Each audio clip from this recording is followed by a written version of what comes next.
Você não consegue viver a santidade sem o auxílio de Deus e eu vou te explicar o porquê. Vamos entender primeiro o que é a graça. A graça é um dom gratuito dado por Deus, por meio do Pai, Filho e Espírito Santo. A graça move a gente no nosso interior, ou seja, ela toca o nosso coração para que a gente responda com a fé no Filho de Deus Pai, que é Jesus Cristo, e possamos ser abençoados pelo Espírito Santo. Então, primeiramente, antes de você ter fé, você tem que ser tocado por Deus mediante a graça, a fim de que você responda com a fé, e para sustentar a sua fé e as boas obras, você tem que estar em graça constante. Deus tem que te tocar constantemente por meio da graça.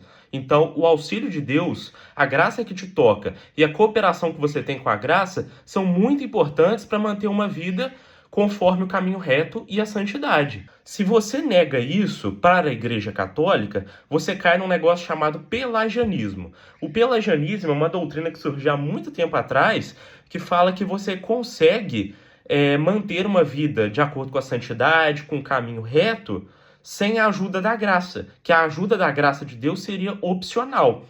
Só que Santo Agostinho vai falar que não tem como, lá atrás também, refutando o pelagianismo em sua doutrina sobre a graça, seu tratado sobre a graça, que está aí na tela, ele vai falar que não é possível, porque primeiro Deus tem que dar o dom gratuito da graça para o homem, para a mulher, para o ser humano, para que o ser humano possa sentir tocado em seu interior, no seu coração, e ele responda com a fé e, portanto, as boas obras, porque, segundo a carta de Tiago, a fé sem obras é morta. Então, primeiramente, Santo Agostinho vai refutar essa questão, e é uma doutrina que é seguida pela Igreja Católica até hoje. Você tem que ser tocado pela graça para que depois você responda com a fé e se mantenha na fé por meio da graça, praticando as boas obras. Assim, também, segundo a Igreja Católica, se você acha que consegue sem a graça, que o dom da graça é espiritual, que o dom da graça ele é opcional, você cai no pecado do orgulho, que é o mesmo pecado que atingiu Adão e Eva com a morte.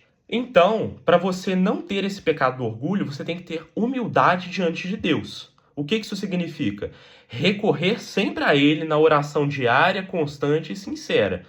Então, a humildade é o primeiro caminho. Se você cai no orgulho de achar que não consegue, que consegue, na verdade, viver santamente, viver no caminho reto, sem o auxílio da graça divina, você está sendo orgulhoso, você está sendo soberbo para com Deus. Então você precisa ter humildade e reconhecer que precisa da graça dele, por meio da oração, para que consiga viver santamente, praticando boas obras e alimentando sempre a sua fé.